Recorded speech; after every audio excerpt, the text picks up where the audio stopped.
Le curseur clignota sur la dernière ligne du protocole de passerelle. Je venais d'ouvrir la fenêtre sécurisée pour transmettre la dernière couche de confirmation biométrique d'un contrat de défense de 100 millions de dollars. Un accord qui avait nécessité 9 mois, 4 voyages internationaux et 3 nuits blanches. La porte s'ouvrit alors. Gregory Carrington, le PDG en personne, entra sans frapper. Il n'était pas seul.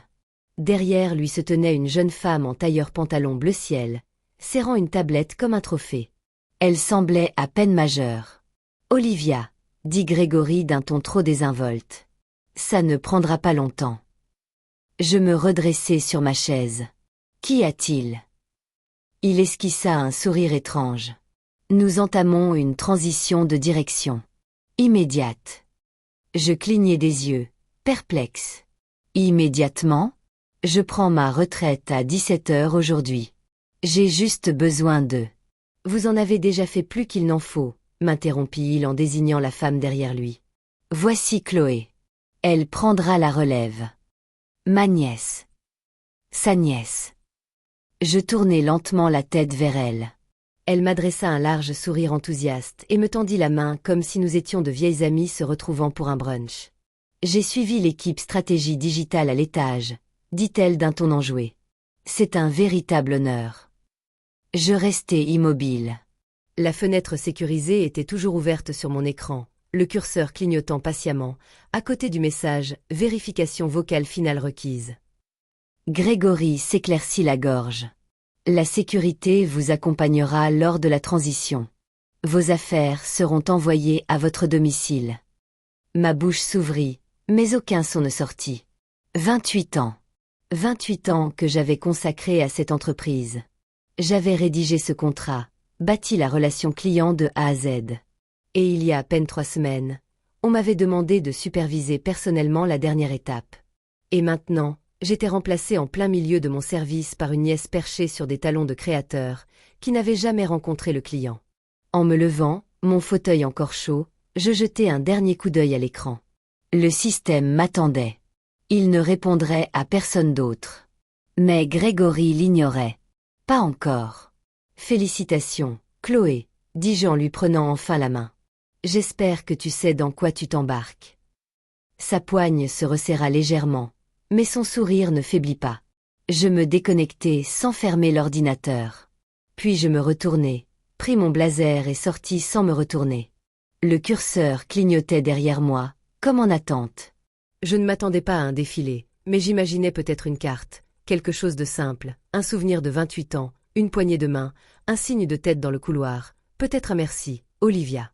Mais alors que je me tenais devant mon bureau, celui où j'avais passé près de 30 ans, je compris que les adieux avaient déjà eu lieu, et que je n'avais pas été invité. Le silence était inhabituel, ce qui était significatif. Personne ne me regardait. La plupart des jeunes collègues faisaient semblant d'être au téléphone, tapant frénétiquement sur des claviers éteints. Ceux qui venaient autrefois me demander conseil n'osaient plus lever les yeux. J'ouvris le tiroir du haut de mon bureau, celui qui contenait mes stylos préférés, du paracétamol en cas d'urgence et une vieille photo de notre première équipe dirigeante. Il n'y avait plus grand-chose à emporter. Le reste, ils pouvaient le garder. Je sortis un vieux carnet en cuir rempli de notes clients accumulées au fil des ans. Certains noms disparaissaient. D'autres, je les avais aidés à passer du statut de start-up à celui de multinationale. Des noms que Chloé n'avait jamais entendus. Des noms que Gregory avait oubliés depuis longtemps. Un carton était déjà posé à côté de ma chaise. La responsable administrative avait dû le déposer pendant que j'étais encore en réunion avec Gregory. Efficace, impersonnel, sans nœud, sans étiquette. Je sortis machinalement des livres, des dossiers, un certificat encadré d'une conférence sur les achats à Zurich, quand je remarquai quelque chose.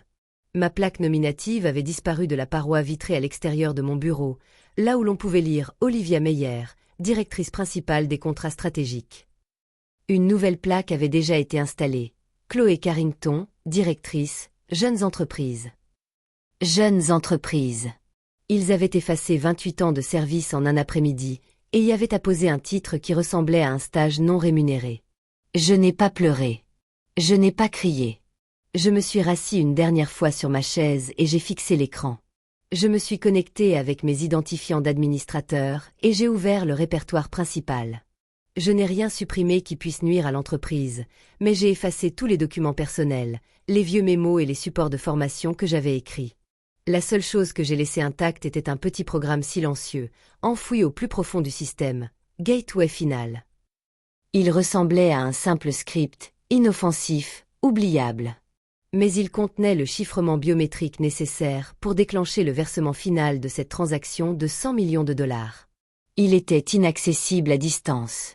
Impossible de le contourner, et impossible de le reprogrammer sans une réinstallation complète du système. Une seule personne pouvait l'utiliser correctement, moi. Alors que j'éteignais l'écran, une notification retentit dans la pièce.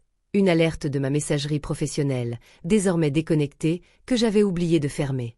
Objet. Félicitations à Chloé. Expéditeur. execom@carrington.com. Félicitations à Chloé Carrington pour sa promotion au poste de directrice des projets émergents. Son énergie et sa vision novatrice mèneront Carrington vers une nouvelle ère d'innovation. Il me l'avait envoyé par erreur, l'espace d'un instant. J'ai imaginé répondre sèchement, avec une pointe de venin, mais j'ai préféré fermer l'onglet. Que dirais-je? Que j'avais donné le meilleur de moi-même pendant que Chloé arrivait avec son nom et un compte LinkedIn. J'ai refermé la boîte et me suis levé. Mes talons résonnaient sur le sol tandis que je sortais. Chaque pas était plus lourd que le précédent. Personne ne m'a arrêté. Personne ne m'a dit au revoir. Un goût amer me brûlait la gorge. Mais j'ai ravalé ma salive. Qu'ils applaudissent Chloé. Ils n'avaient aucune idée de ce qu'ils venaient de rater. Je ne pensais pas que ce soit plus insultant que de voir mes chaussures scintillantes et mon fauteuil roulant électrique remplacés en plein milieu de mon service. Mais les 48 heures suivantes l'ont clairement démontré. Carrington ne se contentait pas de vouloir m'éliminer. Il voulait exhiber ma remplaçante comme un animal de concours dans un salon technologique. Ma boîte mail, la partie accessible depuis mon compte personnel, a été soudainement inondée de communiqués de presse et de mises à jour LinkedIn. La voilà, Chloé Carrington, à peine 24 ans, assise à mon bureau, sur mon fauteuil, utilisant même la tasse que mon assistante m'avait offerte pour mon anniversaire 5 ans plus tôt. Un des emails était une annonce de masse de l'équipe de communication de la direction, envoyée à des centaines de personnes dans tout le secteur. Chloé Carrington prend officiellement les rênes en tant que directrice des projets émergents. Forte d'un contrat historique de 100 millions de dollars dans le secteur de la défense, Carrington IR apporte sa vision novatrice et son intuition générationnelle à ce nouveau chapitre prometteur. Une photo haute résolution de Chloé, rayonnante, les jambes croisées dans une pose assurée, ses talons à paillettes scintillant comme s'ils contenaient des billets, un bras nonchalamment posé sur le dossier de ma chaise ergonomique, était jointe. Une ligne à peine visible figurait au bas du courriel, photo prise dans l'ancien bureau d'Olivia Meyer. J'ai cliqué sur le lien vers l'interview complète.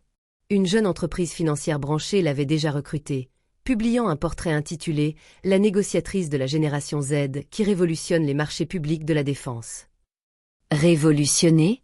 Elle était même incapable de prononcer « marché public ». Je regardais, les bras croisés, l'interview se dérouler. Chloé se penchait légèrement en avant, comme une conférencière TED, affichant une confiance en soi artificielle. Cette affaire, c'était vraiment une question d'intuition audacieuse. Vous savez, quand j'ai regardé les chiffres, j'ai tout de suite su que c'était le bon moment pour innover. Le client, Constellia Aeroch, était ouvert aux nouvelles idées. Constellia Aeroch. C'était Constellar Aeroch, l'un des noms les plus importants de la logistique aéronautique gouvernementale, et elle l'avait massacré devant la caméra. Elle a continué, sans se rendre compte de rien. J'ai pris la décision de finaliser les conditions plus tôt que prévu. Je ne voyais pas l'intérêt de tergiverser. Surtout vu l'urgence de la situation. J'ai dû mettre la vidéo en pause. Elle n'a passé aucun coup de fil. Moi, si. Elle n'a pas enchaîné 12 semaines de réunions Zoom nocturnes avec le directeur juridique. Moi, si. Elle n'a pas négocié la clause de conformité qui a nécessité 4 réécritures et 5 heures de bras de fer. Moi, si. Elle a hérité du travail et y a apposé ses initiales comme un enfant qui colle des paillettes. Le pire, c'est que les gens y croyaient. Les commentaires sous la vidéo allaient de l'inspiration pour les jeunes leaders à la preuve que les postes historiques doivent laisser la place. J'avais envie de hurler. Au lieu de ça, j'ai fermé mon navigateur et ouvert un message que j'avais évité toute la journée. Un message privé de Marcus Enly, l'un des rares directeurs à ne pas m'avoir regardé passer devant son bureau en partant. Marcus avait vu la vidéo. Ce n'est pas normal. On le sait tous les deux. Je n'ai pas répondu. Que aurais-je pu dire? Voir quelqu'un parader avec mon titre, mes réalisations et mon bureau, tout en déformant les termes même d'un accord qu'il ne comprenait même pas, me semblait une véritable insulte à tout ce que j'avais construit. L'amertume que j'avais ravalée la veille se muait en une rage plus vive, proche de la fureur. Je me suis levée et me suis dirigée vers la fenêtre. Dehors, la silhouette de la ville scintillait sous le soleil de l'après-midi, comme les chaussures de Chloé. Éphémère, superficielle, mais inutile sous la tempête. Ils lui avaient donné la chaise. Oui. Mais ils ignoraient que le système sous cette chaise, celui qui clignotait en arrière-plan, attendant patiemment l'autorisation vocale finale, m'appartenait toujours. Elle tenait peut-être la caméra, mais je tenais toujours le câble. Et je n'avais pas fini de surveiller. Les systèmes de sécurité sont conçus pour être difficiles à pirater. La porte s'ouvre avec une voix. Et je m'en étais assuré. 6 mois avant la signature de mon dernier contrat, le pare-feu de Carrington avait subi une tentative d'intrusion. L'affaire n'avait pas fait les gros titres, mais elle nous avait secoués en interne. Une faille zérodait avait atteint le système financier. Grégory l'avait balayée d'un revers de main, la qualifiant de simple rappel à l'ordre, avant de retourner peaufiner les présentations du conseil d'administration. Mais je savais la vérité. Cette brèche avait frôlé le processus de contractualisation. Cela ne se reproduirait plus. Pas sous ma responsabilité. Alors, j'ai fait quelque chose que la plupart des directeurs n'auraient même pas pris la peine de faire. J'ai conçu un protocole au sein du système final de la passerelle. Un script de vérification biométrique à 3 niveaux d'autorisation. Identification vocale, verrouillage du terminal et géolocalisation. Autrement dit, le contrat ne pouvait être exécuté que depuis mon ordinateur, dans mon bureau, avec ma voix. Non pas par manque de confiance envers l'entreprise, mais par méfiance envers ceux qui pourraient un jour la diriger. Me voilà donc, bloqué hors de ce bureau, à observer un puissant Chloé faire comme si de rien n'était, hormis la signature. Mais la passerelle se moquait des titres. Elle ne répondait pas au titre de « directeur des jeunes entreprises ». Elle ne reconnaissait pas un nom de famille. Elle me reconnaissait, moi. Cet après-midi-là, mon téléphone vibra. Un ancien collègue, Jacob, m'appelait. Jeune, discret, d'une intelligence fulgurante. Il m'avait suivi de près sur les systèmes pendant des années. S'il y avait bien une personne qui sentait que quelque chose clochait, c'était lui. Jacob. Olivia, as-tu configuré les couches biométriques sur Gateway Final? Ils essaient de faire passer le contrat, mais tout est refusé. J'ai eu un mauvais pressentiment. Quoi? Oui, Chloé essaie de valider le transfert final, mais le système est bloqué. Il demande une confirmation complète de la source de signature d'origine. Personne ici ne sait ce que ça veut dire. Bien sûr que non. Je l'avais intégré moi-même. Avec l'accord tacite du directeur technique, elle avait validé mon code personnalisé quand je lui avais dit que c'était pour une assurance, mais maintenant elle était partie. Elle avait rejoint une start-up fintech le trimestre dernier, et Chloé ignorait même l'existence de cette passerelle jusqu'à ce qu'elle cesse de répondre. Tu as prévenu quelqu'un? Grégory est furieux. Il m'a demandé de la réinitialiser. Je lui ai dit que c'était impossible sans détruire l'historique des confirmations. Il m'a ordonné de ne plus rien dire à personne. J'ai fermé les yeux. Ils étaient en plein désarroi, et l'ironie de la situation ne m'échappait pas. J'avais passé toute ma carrière à élaborer des contrats qui les protégeaient des menaces extérieures. Et maintenant, j'étais devenue la menace intérieure qu'ils ne pouvaient contrôler. Mais le pire, c'était que je ne pouvais rien y faire. Je ne pouvais pas débarquer et leur expliquer le fonctionnement du système, comment la modulation vocale était nécessaire, ou que j'étais le seul à pouvoir authentifier la ligne finale. Cela aurait signifié admettre que je détenais encore la clé et la leur donner gratuitement. Ils auraient crié au sabotage, prétendu que j'avais tendu un piège. Ce n'était pas le cas. Je m'étais simplement assuré que personne ne puisse se faire passer pour moi. Et maintenant, je voyais mon héritage s'effondrer derrière une grille dont ils ignoraient même l'existence la semaine dernière. Je suis resté longtemps à fixer le vide par la fenêtre. J'imaginais Chloé tapotant impatiemment sur son écran, le curseur clignotant comme s'il était cassé. J'imaginais Grégory arpentant son bureau, aboyant des ordres inexécutables. Et j'imaginais Jacob, pris au piège, assez intelligent pour connaître la vérité, mais assez jeune pour être réduit au silence d'une simple phrase. Ne politisez pas ça. L'impuissance ne se manifeste pas toujours par des cris. Parfois, c'est le silence, quand on sait tout et qu'on ne peut rien faire. Parfois, c'est voir la barrière qu'on a construite pour tout protéger devenir ce qui nous emprisonne dehors. Et le pire, c'est qu'il croyait encore avoir le contrôle. Je n'avais pas prévu de regarder la retransmission en direct de l'entreprise. La réunion des stars sans mon nom. Honnêtement, j'ai essayé de l'éviter. Mais quand le rappel est apparu sur mon téléphone à 9h55, annonçant une réunion intitulée « Transition de direction et annonce d'une étape stratégique », la curiosité a été la plus forte. J'ai ouvert mon ordinateur portable et cliqué sur le lien. Le logo de Carrington Air a clignoté sur l'écran, suivi d'un montage vidéo soigné. Des avions au décollage. Des dirigeants se serrant la main. Des gros titres élogieux annonçant une croissance historique et de nouvelles orientations audacieuses. Aucun de ces titres ne mentionnait mon nom, alors que j'avais rédigé la première version de la moitié de ces contrats. L'écran afficha l'auditorium principal de l'entreprise.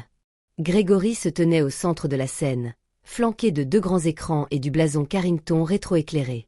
Il paraissait calme, rodé. Un homme qui avait déjà fait cela une 12aine de fois. Mais je connaissais cette expression. C'était la même qu'il arborait lors des licenciements trimestriels. Un enthousiasme froid. « Bonjour, l'équipe », commença-t-il d'une voix posée. Aujourd'hui marque le début d'un nouveau chapitre dans l'histoire de Carrington. Je me suis adossé à ma chaise, attendant la suite. Grégory poursuivit. Alors que nous avançons, nous rendons hommage à ceux qui nous ont permis d'en arriver là. Mais nous reconnaissons aussi que toute organisation doit évoluer.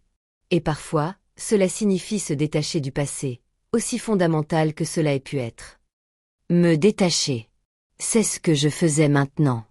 Me détacher de quoi? Il sourit, fit un signe de tête. C'est un honneur pour moi de vous présenter celle qui représente l'avenir de cette entreprise, une nouvelle génération de dirigeants, une personne qui incarne l'intuition, l'innovation et la rapidité. Accueillez Chloé Carrington. La caméra fit un panoramique sur Chloé qui traversait la scène en tailleur pantalon blanc, ses talons à paillettes claquant avec assurance à chaque pas. Elle prit le micro et rayonna, comme si elle n'avait pas balayé d'un revers de main 28 ans d'héritage. « Merci, oncle Greg », dit-elle d'une voix douce.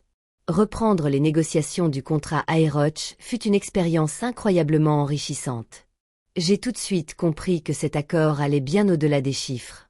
Il s'agissait de donner le ton, de montrer aux clients que Carrington était agile, décisive et tournée vers l'avenir. Elle n'était pas là lorsque l'accord a failli capoter à cause d'un différend sur les droits d'accès aux satellites. Elle n'a pas pris l'avion pour Bruxelles pendant la grève des chemins de fer pour rencontrer leurs avocats en personne. Elle n'a pas enchaîné 12 appels pour renégocier les conditions de livraison en pleine crise de la chaîne d'approvisionnement mondiale. Et pourtant, la voilà qui prenait tout en main. Mon travail, ma voix, mon poste, et qui insufflait au tout des mots à la mode comme « disruption » et « vision ». Derrière elle, un écran affichait une chronologie des étapes clés. Mon nom n'a pas été prononcé une seule fois. Même le code du projet avait été renommé. Ce qui s'appelait autrefois le projet Orion, un nom que j'avais inventé, était devenu Venture Sky. L'écran a brièvement montré une rangée de chefs de service. L'une d'entre eux, mon ancienne collègue Leia Moreno, retenait ses larmes. Elle était à mes côtés depuis le début. Un pilier discret du service des achats. La caméra s'est attardée juste le temps de la surprendre en train d'essuyer sa joue, puis a brusquement coupé sur un plan large de la foule, artificielle, contrôlée. Les applaudissements qui ont suivi sonnaient creux, même à travers mes haut-parleurs. La réunion terminée, Grégory a prononcé son discours de clôture. Nous apprécions tout ce que nos anciens dirigeants ont apporté, mais nous devons aller de l'avant. La stagnation est l'ennemi du progrès. La stagnation. C'est ce que j'étais devenu à ses yeux, à leurs yeux à tous. Je suis resté longtemps les yeux rivés sur l'écran après la fin de la diffusion. J'avais consacré toute ma carrière à donner le meilleur de moi-même à cette entreprise, sacrifiant mes vacances, mon sommeil, même les dîners en famille pour atteindre les objectifs et conclure des affaires. Et maintenant, j'étais effacée comme si je n'avais jamais existé. Pas même un nom, pas même un mot de remerciement. Juste une disparition polie sous des slogans d'entreprise et une paire de talons de créateur. Je n'ai pas pleuré. Je n'ai pas fulminé. Mais au fond de moi, quelque chose a commencé à changer. Quelque chose de froid, de silencieux et d'une acuité tranchante comme un rasoir. Car s'il pensait que c'était la fin de mon histoire, il se trompait lourdement.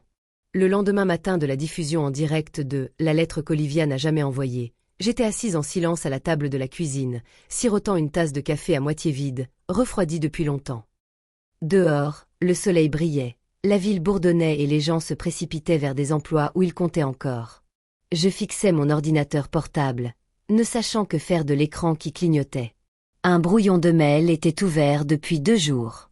Rien d'extraordinaire. Pas d'accusation, pas d'amertume, juste un simple mot de remerciement que j'avais écrit à une personne qui, tout au long de cette transaction épuisante, m'avait traité non pas comme une fournisseur, mais comme un être humain. Marcus Levenson, directeur principal des achats chez Constella Aérotech. Il avait été là dès la première poignée de main.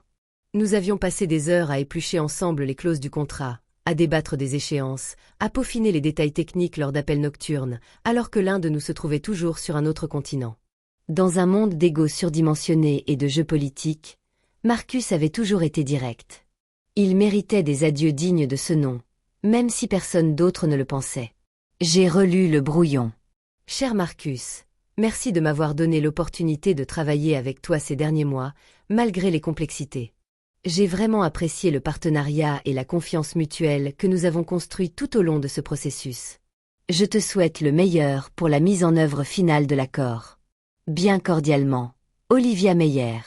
C'était court, poli, clair, le genre de message que j'avais envoyé 1000 fois. Et pourtant, celui-ci me semblait plus lourd que tous les autres réunis.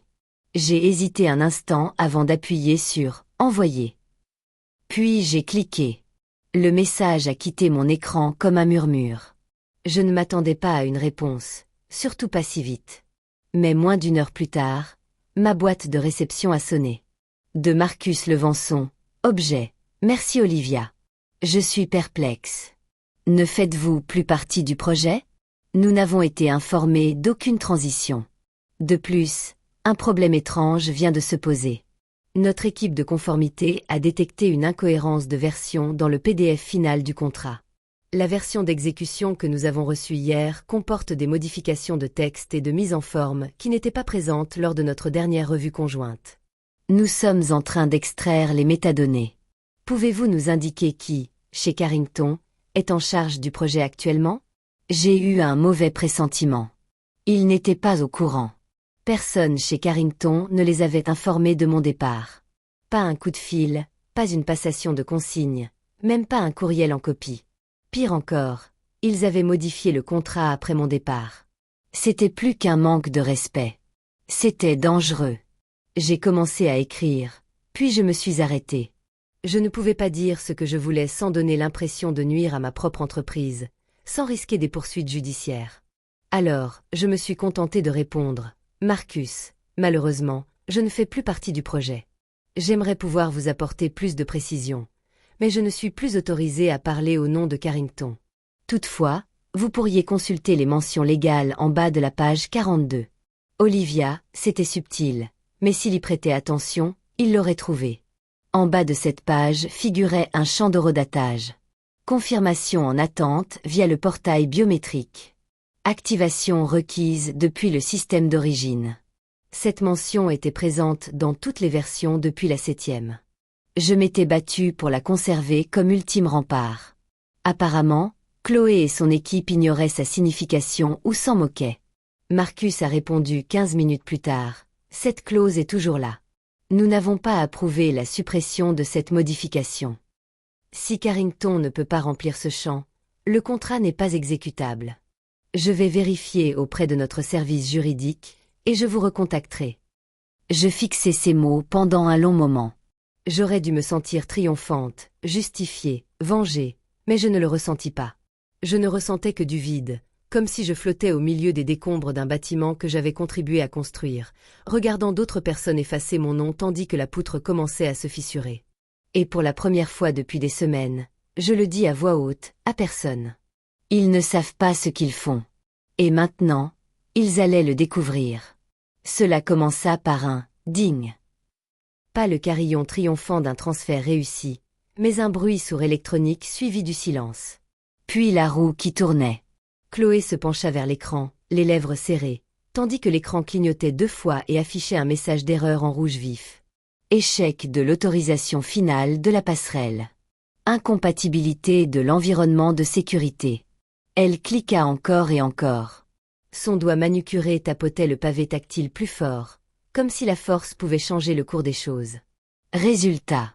Un petit groupe s'était rassemblé derrière elle dans la salle de réunion vitrée. 2 assistants juniors, un responsable informatique visiblement en sueur, et Grégory lui-même, qui arpentait la pièce en rond près de la fenêtre.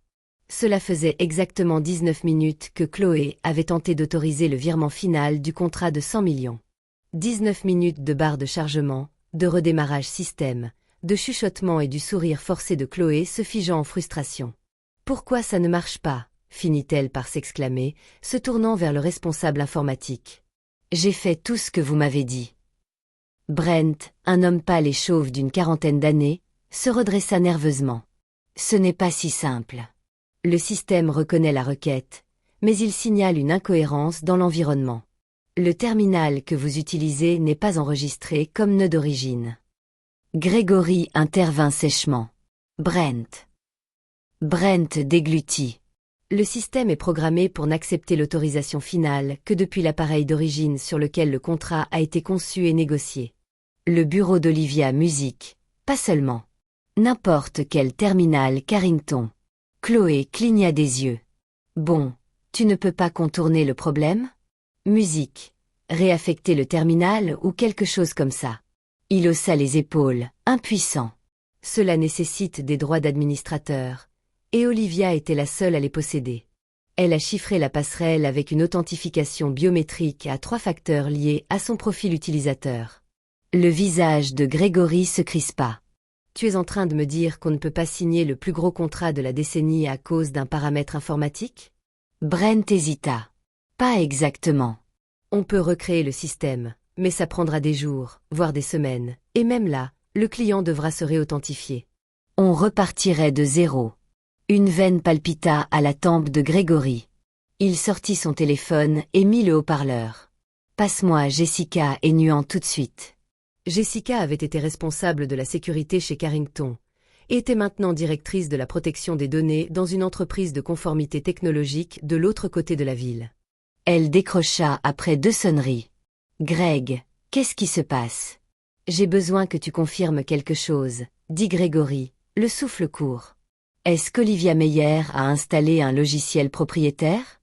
Un script de sécurité sur Gateway Final qui exige une authentification depuis son poste de travail d'origine? Il y eut un silence. Puis Jessica soupira. Oui, elle l'a implémenté après la frayeur du Bacan l'année dernière. Tu l'as validé toi-même. Tu te souviens? Tu l'avais qualifié d'excessif, mais ingénieux. Grégory ferma les yeux. Et il est impossible de le contourner. Pas sans corrompre le journal des contrats ou déclencher une restauration système. Jessica répondit, cette passerelle n'est pas qu'une simple serrure. C'est un coffre-fort, et elle l'a conçu pour se désactiver en cas de tentative de piratage. Chloé les regarda tour à tour, sa voix plus aiguë. Attendez, on ne peut donc rien finaliser. Grégory marmonna quelque chose et sortit du champ de la caméra. Dans le silence qui suivit, Brent se pencha et murmura. « Il y a encore une chose. » Le système affiche sans cesse un message secondaire. Chloé plissa les yeux. « Quel message ?» Il tourna l'écran pour qu'elle puisse le lire elle-même, attendant la signature de l'expéditeur. « Merdo !» Chloé se rassit dans mon fauteuil et fixa l'écran clignotant d'un air absent. La tension dans la pièce s'intensifia. Ce n'était plus un simple problème technique. C'était un blocage total. Le temps pressait. Le client attendait. Et la personne capable de résoudre le problème avait été forcée de partir 24 heures plus tôt, à l'autre bout de la ville, dans mon salon. J'ai reçu un message d'un seul mot de Jacob, le jeune analyste informatique. Il panique. Je n'ai pas répondu. Je suis restée assise en silence, observant le curseur de mon appareil personnel clignoter avec la même patience calme que le jour où j'étais partie.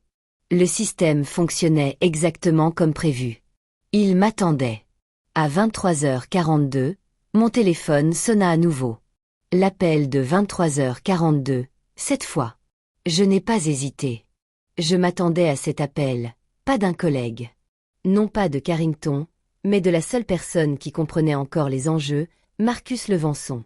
Son nom s'afficha sur mon écran juste au moment où je finissais de laver mon assiette. Je m'essuyai les mains, m'assis à la table de la cuisine et répondis avec un calme qui émanait de quelque chose de plus profond que la simple confiance, quelque chose qui s'apparentait à une vengeance silencieuse. Olivia Meyer. Il y eut un silence suffisamment long pour me faire comprendre qu'il n'appelait pas simplement pour bavarder. « J'ai lu votre message, dit-il, et j'ai regardé la page 42. Je ne dis rien.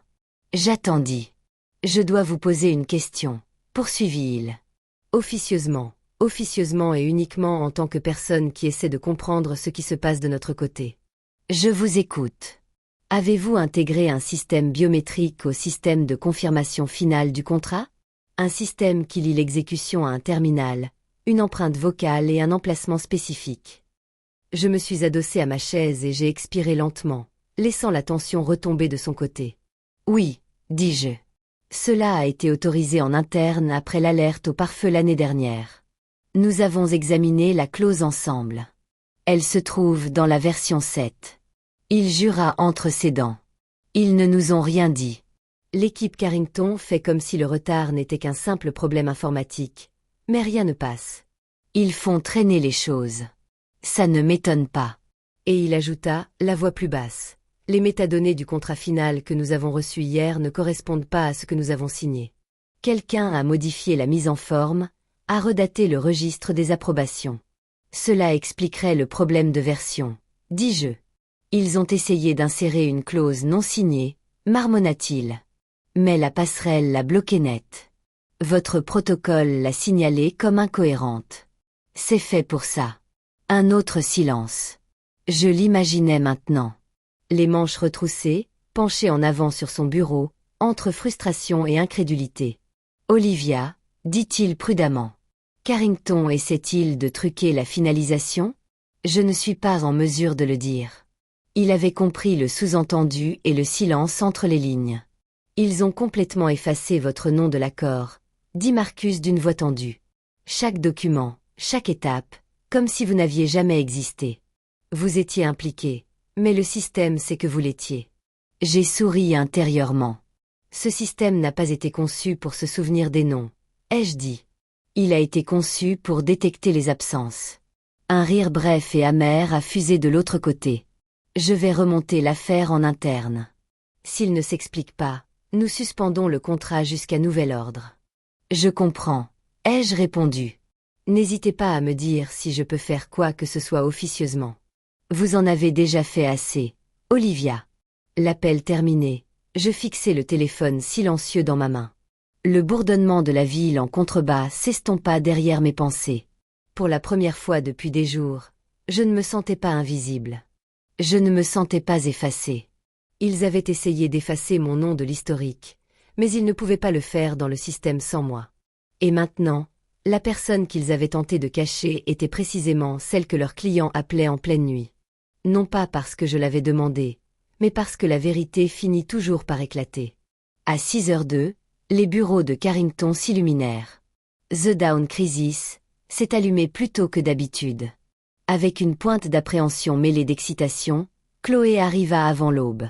Ses talons résonnèrent sur le sol en marbre de l'aile directionnelle, un grand café glacé à la main et un téléphone tremblant dans l'autre.